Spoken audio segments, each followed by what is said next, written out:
where the news comes first. You're watching News Channel 2 at noon.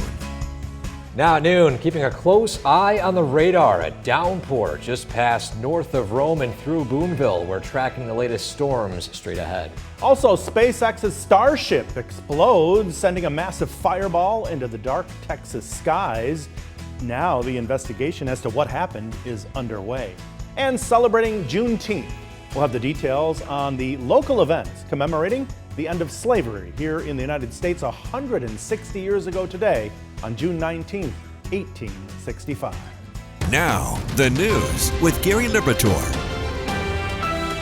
Good afternoon and thank you for joining us. I'm Gary Liberatore. And I'm Storm Tracker 2 meteorologist. And boy, it is a hot one out there today. Hot and humid. And we're also tracking some storms too, Gary. Let's take a look at the radar and where they are right now. First off, there's one we're keeping a very close eye on up north. It really isn't producing a whole lot of lightning, really no lightning detection so far from our systems here, but it's some pretty heavy rain. Boonville, you probably got slammed for about 5 to 10 minutes of heavy rain. Now that's moving north. It's just in between West Turin and heading into the border of Oneida, Herkimer, and Lewis counties, right near, say, Woodgate at this hour. But that's really the only storm we're watching today. A reminder, between now and roughly 4 and 5 p.m., these storms will be sporadic, spontaneous, and random. Most of us will be dry. Some of you, like those of you in Boonville, well, unlucky, I guess. But that's the case with these storms today. This evening between 5 and 7 p.m. are when these storms are going to be a little more organized as that cold front moves through. Beforehand, though, it's still very warm, very humid. Temperatures in the 80s right now.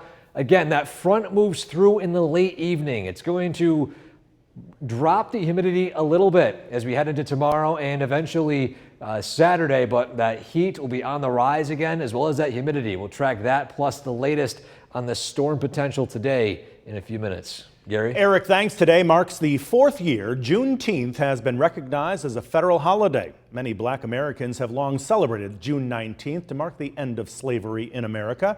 And some cities are facing cutbacks in their events in the wake of the Trump administration's attack on diversity, equity, and inclusion initiatives. NBC's Aaron Gilchrist has more this noon from just outside of Atlanta, Georgia.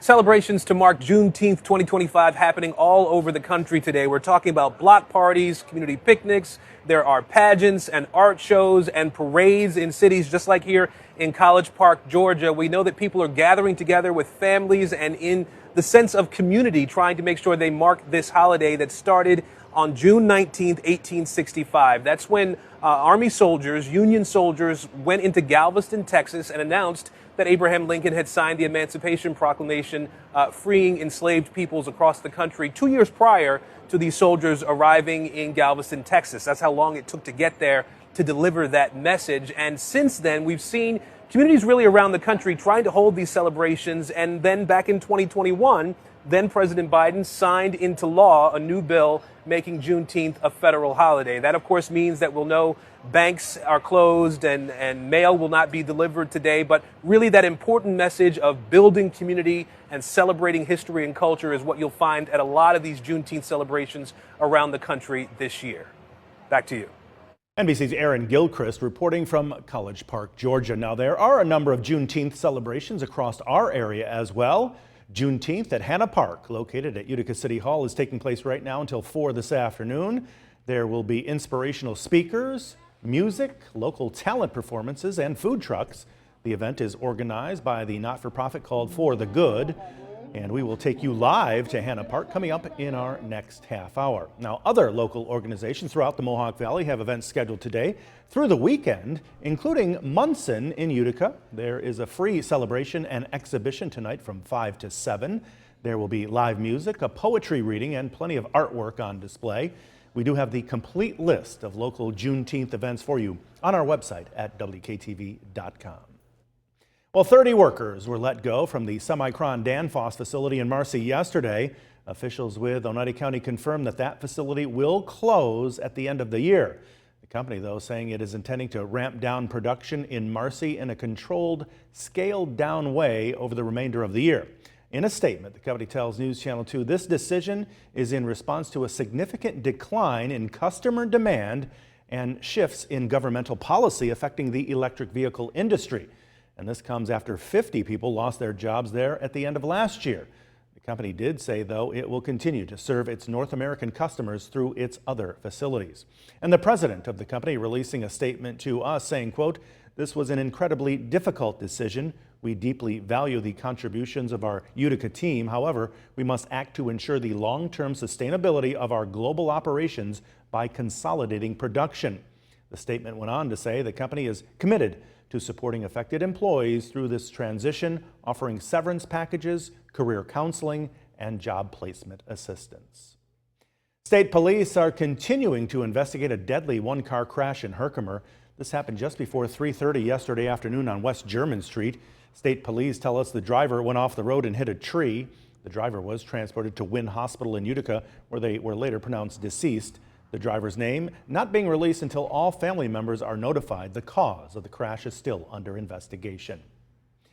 Oneida County has sent out its first batch of mosquitoes for testing this season. They collected them from sites throughout the county last week and sent them to a lab in Albany for testing.